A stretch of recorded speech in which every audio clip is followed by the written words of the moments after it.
ainda. A quem eu cumprimentei vai pela segunda vez. Estou muito feliz de vê-los todos aqui. Nós estamos aí há 3 dias dos 120 anos deste centro, e então temos algumas homenagens especiais a fazer, né? Quero cumprimentar aqui a presença do nosso presidente da Academia Campinas de Letras, Dr. Jorge Alves Lima, também membro do nosso Conselho Deliberativo, assim como nossos demais diretores que estão aqui, a nossa vice-presidente, Clarissa Valdir Mendes Nogueira, o professor Duílio Batistoni Filho, Orlando Rodrigues Ferreira, astrônomo, professor, doutor, a doutora Lenita Valdir Mendes Nogueira, curadora do nosso Museu Carlos Gomes, há muitos anos, também essa grande colaboradora que é a nossa Mary Ângela Biazon, umbilicalmente ligada ao nosso Museu Carlos Gomes, a Marli Marcondes, né, nossa diretora, segunda secretária, né, justifica a ausência dos demais membros da diretoria, né, que eventualmente por algum motivo não puderam estar aqui hoje. O doutor Fernando Pina, Pina Figueiredo, que é nosso segundo tesoureiro, né, pelo menos gente do dinheiro para pagar a conta nós temos aqui, né, Fernando? Muito bem, costumam-se comemorar as efemérides que acontecem em numeração redonda, 10, 20, 50, 100 anos. Por que é assim? O que o número redondo tem de especial, de diferente ou de mágico? O número redondo nos dá a sensação de completude de um ciclo. Consequentemente, infere-se a inauguração de outra etapa, outra fase, outras metas e desafios. Esqueci de tirar a máscara. Por isso, compreende-se toda a euforia quando se fechou o século XX e se iniciou com o término daquele a centúria subsequente. Então, abre-se um novo ciclo com esses 120 anos. E esperamos, então, novos desafios, novas realizações, novos presidentes e diretores, conselheiros e associados que venham ampliar esta obra. Hoje estamos aqui para marcar de forma importante esta singela, porém muito sincera, homenagem aos 120 anos que irão se completar em 31 de outubro. Agradeço em meu nome dos diretores e conselheiros deste CSLA a vossa presença, que traz significação a esta homenagem. Primeiramente, ao sempre dedicado e obstinado engenheiro Marino Zigiati, presidente que por 27 anos exerceu o cargo e manteve atuante nossa entidade. Ele conduziu em várias oportunidades a diretoria do CSLA, 1961 a 1969, depois de 1972 a 1975, depois voltou em 78 e 79, 98 a 2002, 2005 a 2008, 2011 a 2018, quando ele me indicou, me convidou para substituí-lo, né, e a diretoria sufragou o meu nome, e eu sou muito grato por isso, porque para mim foi uma honra e uma grande responsabilidade. Vamos aqui reunir seu retrato, pintado com admirável arte por Arthur Blade, aos dos demais ilustres e abnegados ex-presidentes na galeria, onde já figuram, ao lado de César Bierrebaque, José de Campos Novaes, Nelson Omenha, Carlos Francisco de Paula, Antônio Álvares Lobo, entre outros. Um agradecimento muito especial aqui deixo à talentosa artista plástica e professora doutora Fúvia Gonçalves, que inaugura sua exposição com aquarelas sobre poemas de Mallarmé, a partir de agora doados à Pinacoteca do Centro. Registro nossa gratidão a propósito também à professora Marli Marcondes, que emprestou seu melhor esforço e conhecimento técnico para concretizar esta obra de arte. Finalizando, estamos reconhecidos a todos pela presença neste ato e participação ao celebrarmos esta instituição. Passo agora a palavra à vice-presidente, doutora Clarissa Mendes Nogueira, que é a oradora oficial deste momento. Obrigada, presidente. Bom, eu agradeço também a todas as figuras, o nosso presidente já colocou as pessoas aqui, todos tão importantes para nós, né? Eu resolvi cansar vocês um pouquinho, porque eu acho que 120 anos é uma ocasião muito especial para a gente relembrar o que é essa história, né? Então, nesses tempos tão difíceis que nós estamos vivendo, é uma felicidade a gente poder festejar o aniversário de 120 anos de uma entidade voltada para a cultura. É voltada para as 3 dimensões da cultura, né? As ciências, como explicação e harmonização com a natureza, as letras e as artes, como o registro da manifestação da atividade do intelecto humano, suas sensações e sentimentos. Bom, todo mundo já sabe, então, que o Centro de Ciências é uma entidade cultural, particular, sem fins lucrativos, como está nessa abertura do YouTube, né? Fundada em 31 de outubro de 1901, na cidade de Campinas, por um grupo de cientistas, artistas e intelectuais que decidiram criar uma instituição dedicada ao estudo de questões científicas, primeiro, né? Mas também culturais, políticas, históricas e sociais. Eles foram liderados, então, por César de Rembach e Coelho Neto. Nesse breve histórico, eu vou me reportar a um livreto feito por Dr. Borges, por ocasião dos 118 anos, né, onde a história é narrada com rigor, mas também é um texto de grande literatura, é um texto maravilhoso que todo mundo deveria ler. Bom, por que eles criaram essa história, né? Quer dizer, uma Campinas que em 1901 ela fervilhava de ideias, porque tinha se instalado aqui o Instituto Agronômico, acho que em 87, anos antes. A estrada de ferro trouxe para alguns, e é uma coisa que sempre acompanhou os ferroviários, um interesse intelectual, né, da administração, mas até do próprio ferroviário, que a gente sempre conheceu tanto ferroviário nas lutas, ou nas artes, né? Bom, haviam reuniões, então, de debate lá no Largo do Rosário, né? Não tinha... O pessoal quase toda noite ia ao Largo do Rosário, conversava, e a sociedade estava dividida em mais ou menos 3 linhas de pensamento, né? Os liberais, que eram mais os senhores de terras, né? O pessoal de mais dinheiro, os jacobinos, que, vamos dizer, eram um tipo de... que queriam um mundo igualitário e tal, algumas pessoas, e os positivistas. Então, os positivistas eram uma ideia que pegou muita força, e em Campinas, inclusive, foi muito forte essa ideia, né?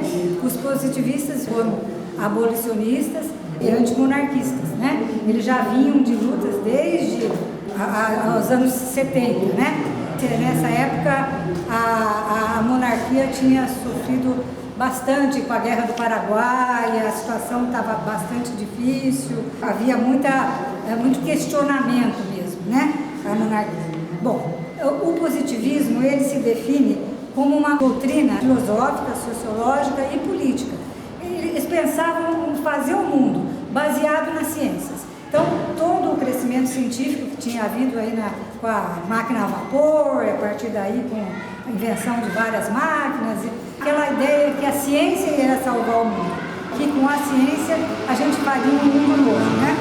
Eles não consideravam os conhecimentos adquiridos através de crenças religiosas, superstição ou qualquer outro tipo. Só o conhecimento científico teria valor. Isso norteou muito essas pessoas, né? Tanto que muitos deles partiram para a formação de escolas, porque havia de se educar o povo, né? Tanto o pobre quanto o rico. Então, houve escolas aqui para pobres, né? Acabei descobrindo, não há muito tempo, que o meu bisavô tinha uma escola em Joaquim Egídio, né? Até Campos Salles estudou nessa escola, que é uma escola de orientação católica. Mas com a entrada do Colégio Culta Ciência, a escola dele se fecha, né? Porque aí a ideia era de uma escola sem religião. A religião era bastante um assunto, né? Assim, que era considerado de cunho pessoal e não um assunto de Estado para ser discutido, né? O que o Conte propunha era a religião da humanidade, né? Que era essa religião baseada na ciência, no intelecto humano. Bom, então eles se reúnem, né? A primeira reunião aconteceu na casa do engenheiro Edmundo Bruno, que era aqui na Moraes Salles, no dia 25 de setembro de 1901, onde eles se reuniram, fizeram uma convocação para constituir um grêmio de estudo de ciências, né? Então, a primeira motivação foi científica.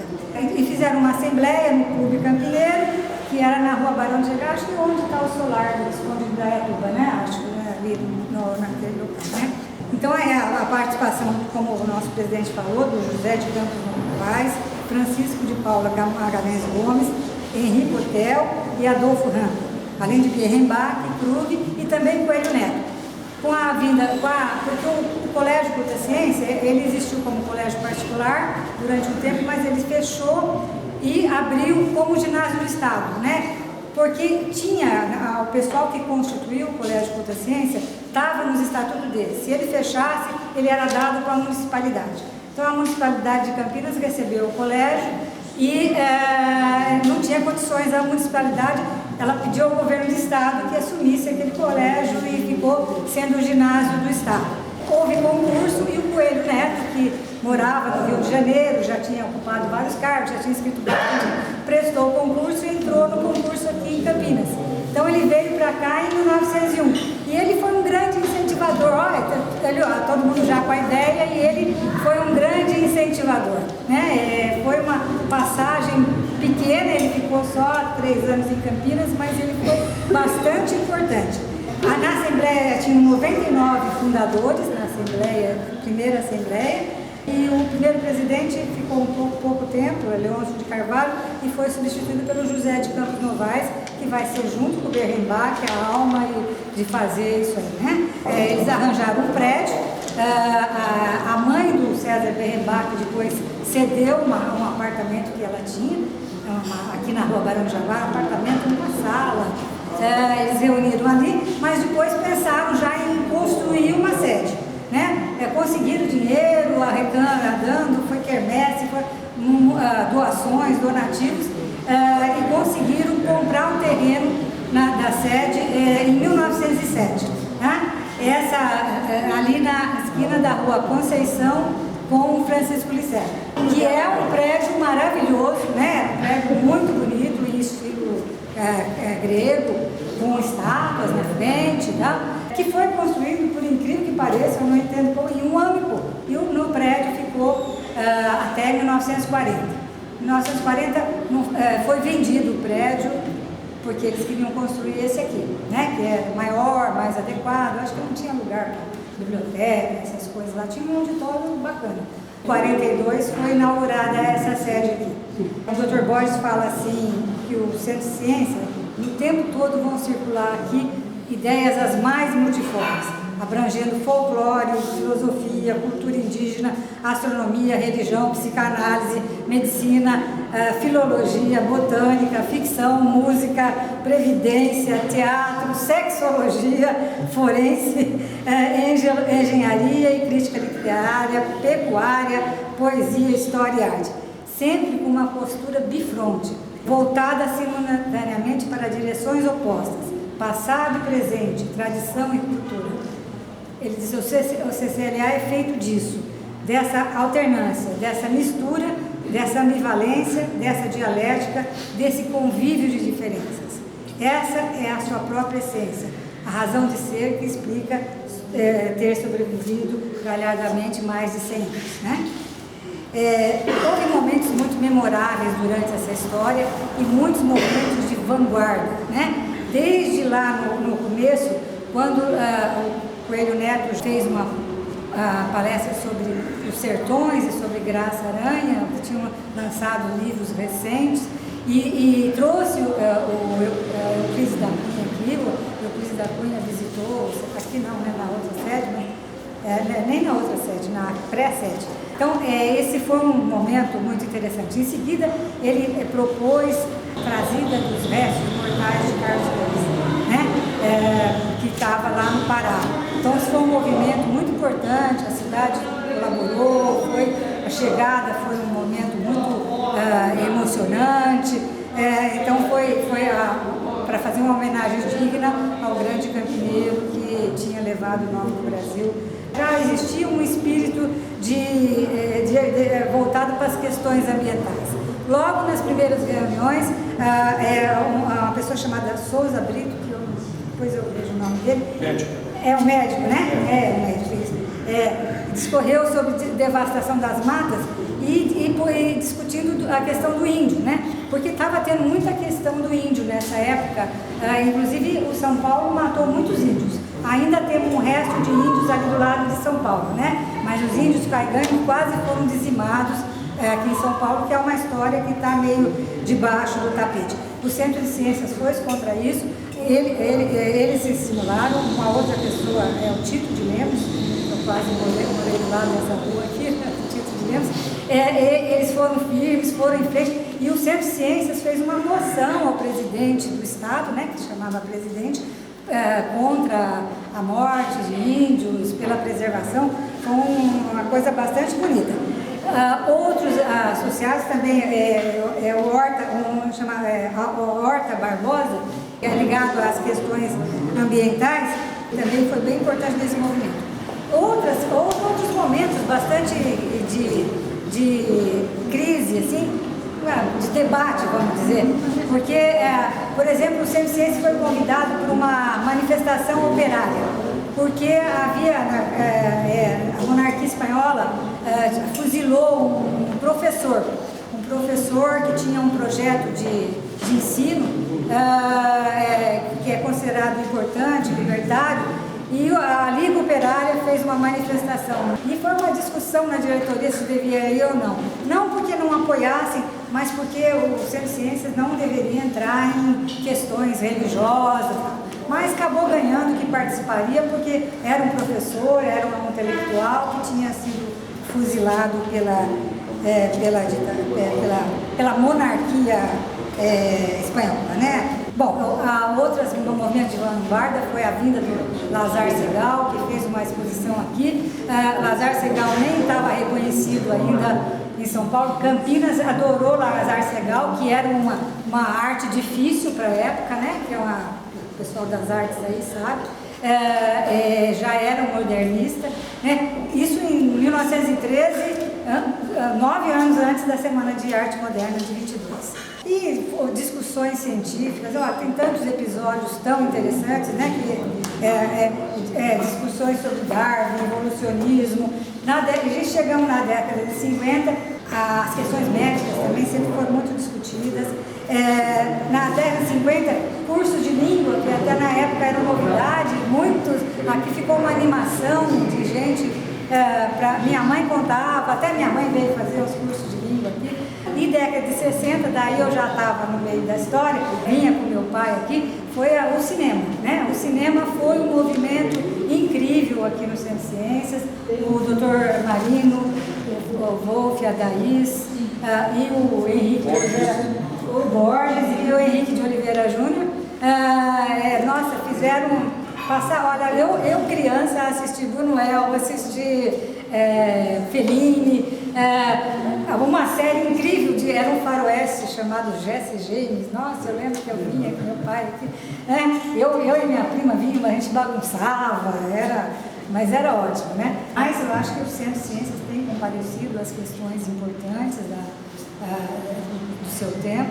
Eu acho que cada vez mais é importante a gente dedicar a um tipo de entidade como essa, junta, fazer forças. Esperamos que todos que estão aqui junte-se à diretoria para a gente poder levar uma discussão mais profunda, debates acadêmicos, para que a gente consiga ter um Brasil melhor.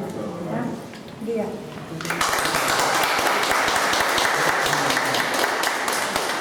Eu queria convidar o Dr. Jorge Alves de Lima, presidente da Academia de Ciências e Letras, membro do nosso Conselho Deliberativo, e também o Arthur Bleide.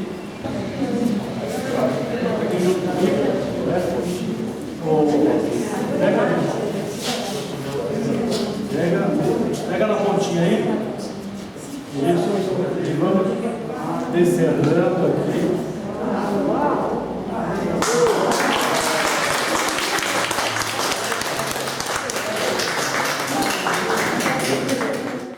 Agradeço a participação do Dr. Jorge, do Dr. Ana Silva e do Arthur Breiter aqui no encerramento desse retrato pintado, para ser colocado na nossa galeria de presidentes. O ano que vem nós vamos ter mais 2 quadros. Vamos ter o quadro do pai da Benita e da Larissa, do Dr. Braulio, o professor Braulio, jornalista, e também a Daís Peixoto, que foi também uma grande presidente da década de 90, que conseguiu reformar o nosso Museu Carlos Gomes. Então, é isso aí. Pessoal, fiquem à vontade, nós estamos com o serviço aí correndo já.